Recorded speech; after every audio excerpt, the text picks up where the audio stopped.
Tammy wangs her in the face with a microphone stand.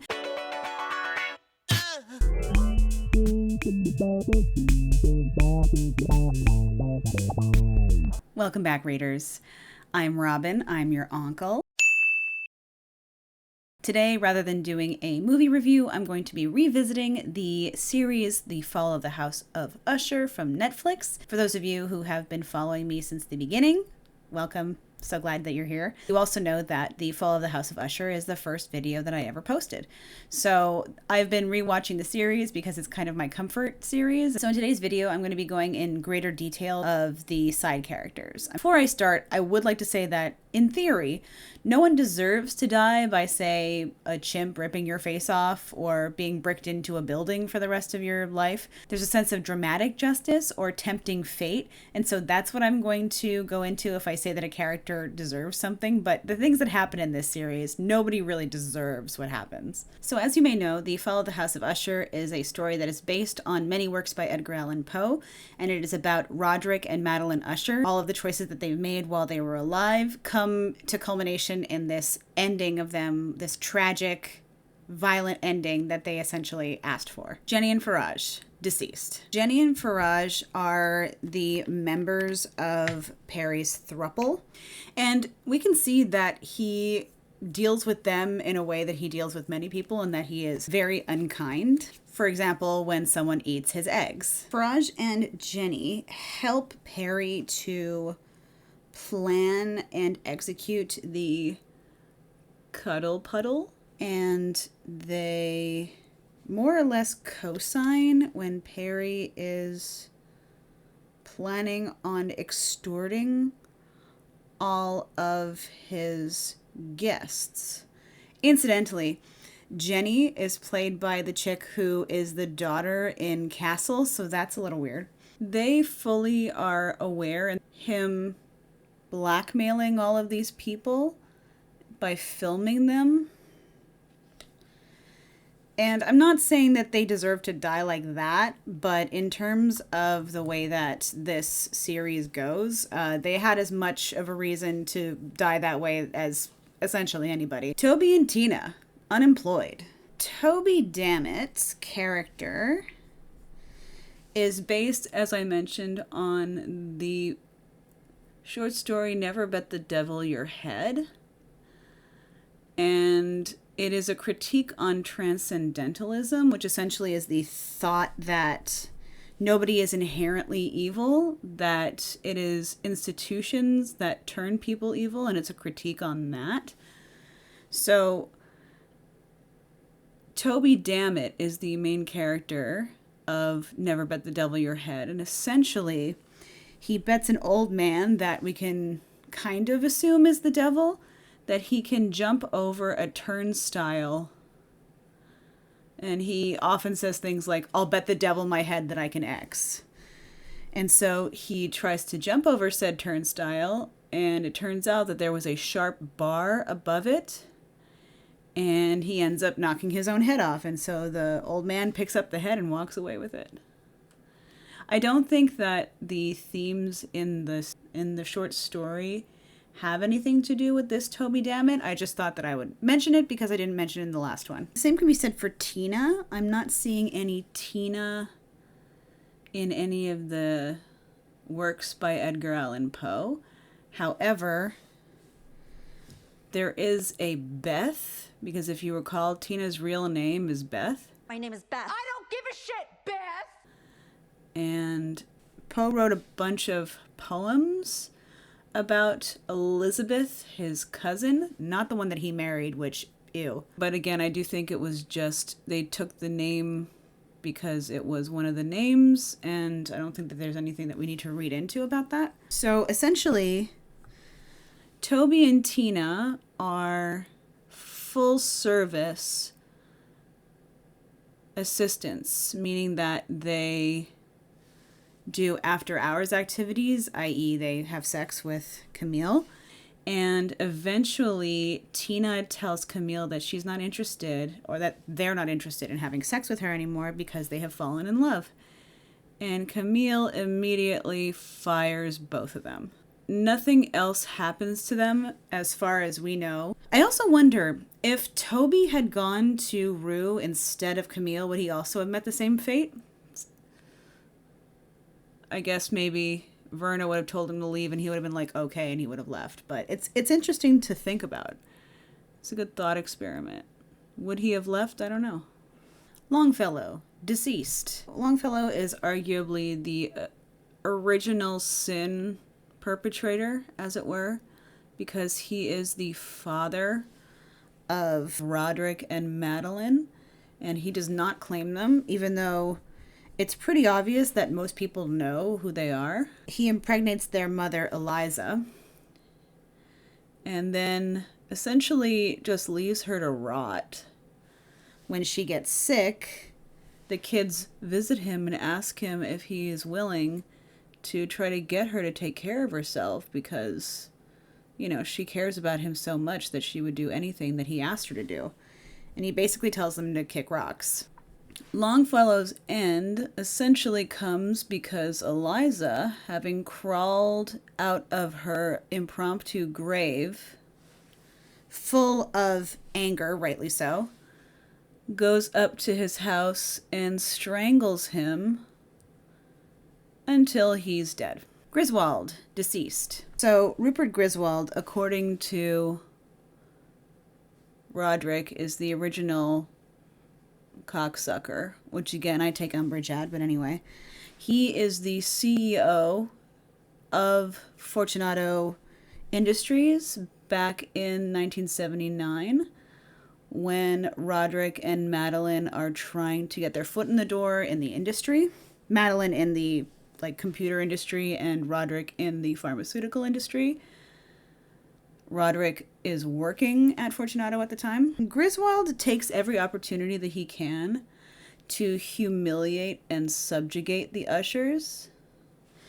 When he first meets Roderick, he is doing a pitch for Ligadone, and he basically tells Roderick that doing a drug trial is not worth anything, you know, given the fact that at the time they were being investigated about a drug trial, which I will get to later. He more or less says that Roderick's idea is dumb and he doesn't want to do it. But then he ends up doing it and, you know, pissing off Roderick because he more or less bought Landor Pharma, which is the name of the pharmaceutical company that the chemist belongs to, because they own all of his proprietary drugs, even Ligadone. Later, when Roderick comes to ask Griswold why his forged signature is on evidence of a crime, Griswold basically tells him that if he's part of the company, then he needs to toe the line.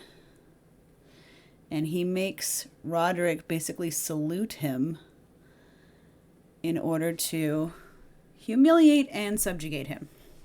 In a similar vein, when Madeline comes to talk to him about a computer infrastructure pitch, he insults her, he degrades her, he tells her basically that she's not going to get anywhere by herself and that she should either become a secretary or have sex with him. While he continues to insult Madeline, he also tells her that she and Roderick are the office gossip for decades because they all knew that Longfellow was their biological father. He even goes so far as to say he doesn't know why Longfellow didn't claim them because everybody knew that he was their dad. Or father, right? Because being a father and being a dad are different things. He also says that when Longfellow died, he was able to take his place. So it's really Eliza who gave him the job. So Griswold says that Eliza was a full-service secretary, and it makes me wonder whether this means that she did sexual favors for him. I had a nectarine because I was waiting for the fucking snowblowers to go by. So if my voice sounds nectarine-y, that's why. So, Griswold's death comes from the cask of Amontillado, in which the main character decides that his friend has betrayed him in some way and leads him into catacombs where he bricks him into a wall. In this iteration, Griswold follows his dick and is tricked into drinking poisoned sherry, which I believe also has some kind of sedative in it because he also passes out. Honestly, I think he deserved what he got. He was just a piece of garbage, about as much as Roderick, except he didn't think big enough. I don't think he was smart enough to become as evil as Roderick and Madeline did.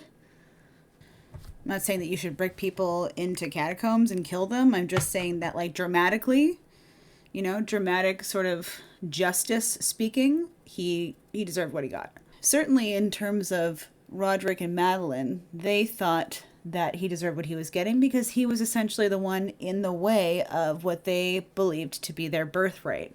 And all the humiliation didn't really help. Jules, alive. So Jules is likely named after Jules Verne, who is another prolific writer who was greatly inspired by Edgar Allan Poe. That's the only Jules that I can think is linked to Poe. Jules is a really supportive partner to Leo, even though Leo is totally cheating on him. I don't know if he knows, maybe he does. He tries to get Leo to take it easy with the drugs, but only when it starts to really show that it's affecting him negatively. His cat, Pluto, runs away during the party, but the cat comes back when Leo passes. Pluto is also fine. So Jules seems to know Leo well. When Leo is having a meltdown about what to wear to the funerals, Jules says, "You can't control this. You can't talk your way out of it. I understand." And so he seems to have like an in-depth understanding about how Leo operates. When Leo's having trouble sleeping and he's hallucinating the other black cat, Jules tells him that he needs to ease up on the drugs. And if he had listened, maybe he would have died in a much less gruesome, violent way. It gets Leo wanting to break up with him. In the end, Jules ends up seeing his boyfriend kill himself by jumping off their loft's balcony and breaking free from the ushers after the funeral. Alessandra, deceased. Alessandra has among the most tragic end of all the side characters. She pushes back against all of Victorine's poor choices when it comes to the drug trial. Right from the start, she says that she doesn't want to use the nightshade paralytic, which we will come back to, in order to sedate the chimps because it will poison the study. She also cautions Victorine when she tries to keep a chimp from dying post-surgery by shooting it up with adrenaline. She's also really wary of Pym's paperwork when they all have to sign it in the first episode. She says that she wants her guy to look it over, and she changes her mind when the family more or less like gives her a look that says, no, that's not going to happen. Can I browse your computer? When Alessandra finally realizes that Victorine has falsified reports in order to get to the human trials and essentially putting this poor woman's life in danger, she decides, that's it. I don't care about Fortunato money. I don't care about what you're going to do to me legally. This is wrong, and I'm out. Fuck this shit, I'm out. And then she gets murdered. Murdered by her girlfriend, Victorine. I'm trying a lot of new products today, so bear with me. Built. Alive. Bill T. Wilson is named after William Wilson, after a short story the same name. And I missed this the first time, but the story is actually about a man named William Wilson who meets another man with the same name, and that man starts to resemble original Will more and more until it looks like he's trying to usurp his life, which is essentially what happens to Tammy. So I missed that the first time around. Bill and Tammy seem to have a good relationship, but it seems that there's an imbalance there when Candy comes to join their role play, she asks Bill how he's doing, and it seems like no one's ever asked him that before. And it turns out that Bill actually doesn't like using this surrogate to have sex. He eventually admits to hating it. So Bill shows concern for Tammy when she is not sleeping, more so than any of the others. It's hinted at that none of the Ushers are sleeping after the first death, but Tamerlane is not sleeping on purpose, seemingly. He is saying that it's unhealthy, and he's totally right. Bill shows growing concern about her lack of sleep and her insistence on launching Goldbug on time, based on the fact that most of her siblings have died at this point. So eventually he says, listen, you have to postpone the launch, do it for me. And that's when Tammy kind of reveals to him that he doesn't mean as much to her as we may have thought. Tammy tells Bill that she never truly loved him. He was just a pawn in her attempt to get brand recognition. So we learn a couple of things. Number one, Bill was scouted by Tamerlane rather than them meeting and having a loving relationship. Number two, we learned that Bilt's brand has been co-opted by the Usher family. He's basically signed the Bill T. Wilson name away. So when she makes him leave, he leaves with, as she says, the clothes on his back, if that. Meaning that he doesn't really have his own brand anymore, so he's probably going to have to start from scratch. It's unclear what happens to him when Fortunato's dissolved, but I like to think that he started over and that he was able to work his way back up to where he was. Juno, alive.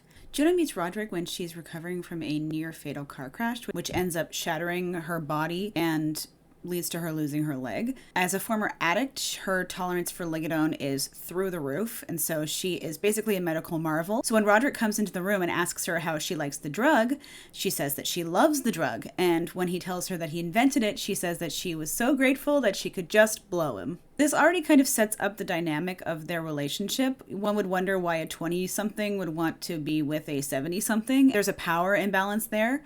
Also, she's co-signed on all of his bank accounts. She doesn't even have any of her own assets. Juno is treated like crap from all the kids, mostly Tammy and Leo. Tammy refuses to admit she exists, even sometimes going as far as saying, "Why is it talking?" when she is in the room. Leo spits out that she's a junkie tart when he's trying to get away from the family the last time that everyone sees him alive. Juno admits to Tamerlane that she always wanted a big family and that the Usher family is seemingly huge, but everyone is so distant and it's not really like a family at all. None of the kids talk to her. Roderick barely talks to her.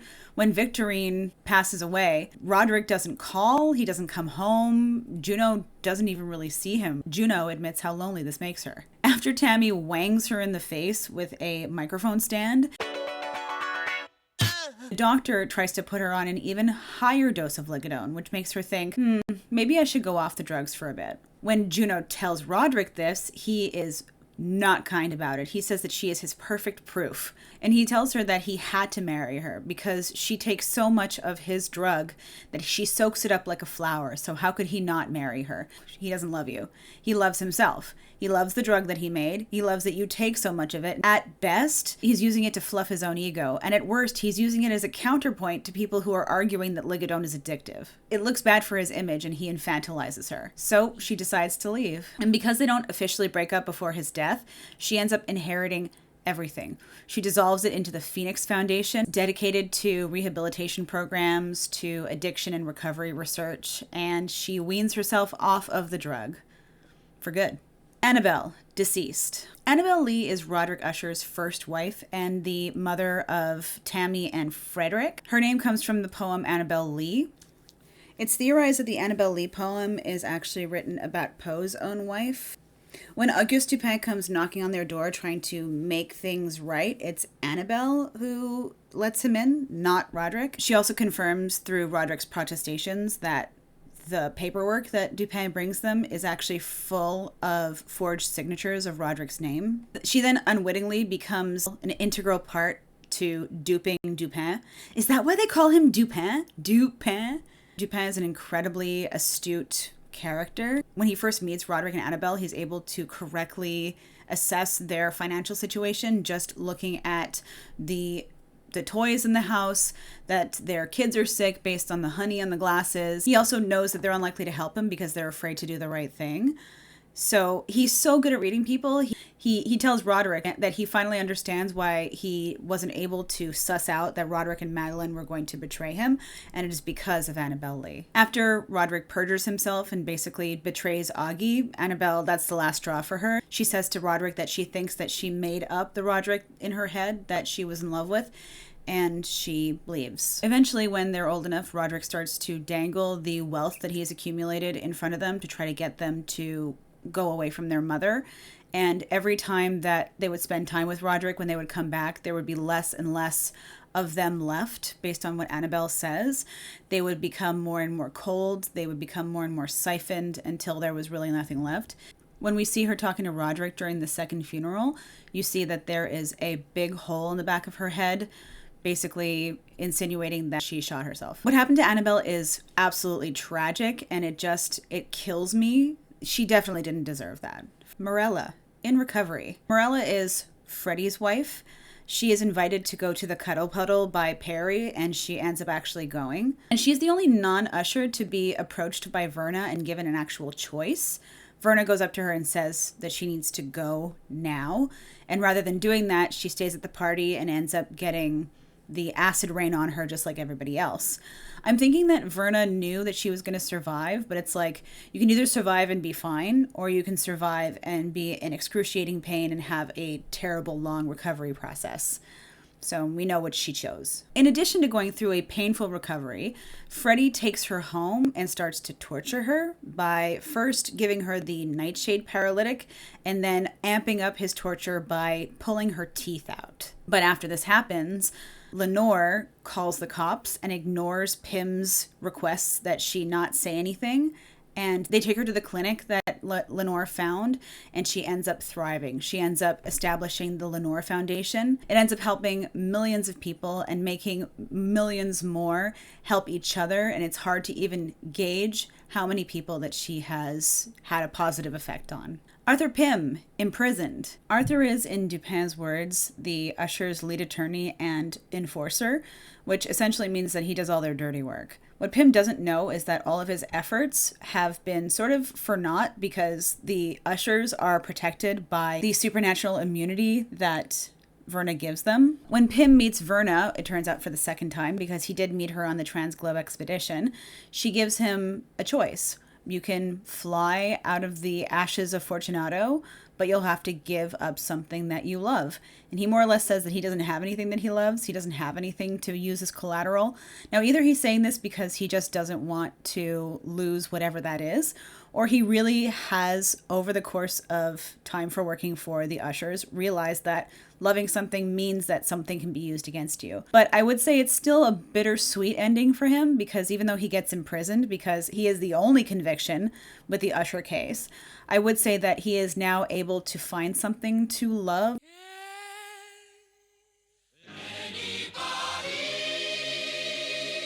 While he's in prison, even though he's going to die there. Auguste Dupin, retired. So Auguste Dupin figures into many of Poe's short stories. He has been the inspiration of many detective characters, even though they don't quite call him a detective. The term wasn't really used in literature at the time. He begins out as an insurance investigator, but then when he ends up losing his job because Roderick sells him out, he then takes the opportunity to become a lawyer. And I think the reason for that is he was driven by his want to bring the Ushers, or at least people like the Ushers, to justice, so he became an attorney and a prosecutor. In court, Dupin mentions that there is an informant, and he insinuates that it's one of the kids. He tells Roderick later that he feels really guilty that the kids all died because he feels like he is responsible, specifically because he made that up. And Roderick said it was really funny that he was shitting on his own principles, and is about to let him believe that he is the reason why all the kids are dead before Victorine comes to him in an apparition and scares him into admitting that, no, this is not your fault, it's mine. Roderick implies that Dupin and his husband fought a lot because Dupin was frustrated with Roderick and never being able to bring him to justice, and that Ernie would bear the brunt that was meant for Roderick, and Dupin doesn't correct him. But with that said, all these years later, he is still with his husband and still has a good enough relationship with his kids that his kids are, at this time, during the conversation, visiting with the grandkids. And once the house of Usher falls, literally and figuratively, Dupin decides to retire and go home to his kids and grandkids. That's about all for this video. Let me know if you liked it. Let me know if you want me to go into greater detail of other shows or other aspects of the fall of the House of Usher. What do you think about my final look? Any books you would like me to cover? Put them in the comments section. Please remember to like and subscribe. Thank you all so much for your support. And until next time, be queer, read books. Bye.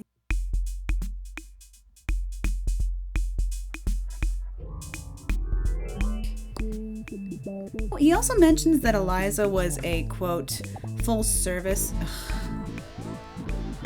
There's a snowblower going by the back window, and I don't know how long it's gonna be, and I'm really annoyed about it.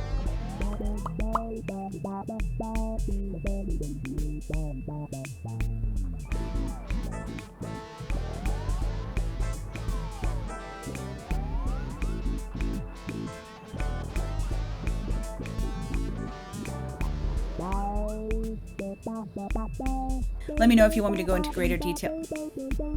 Fuck this shit, I'm out.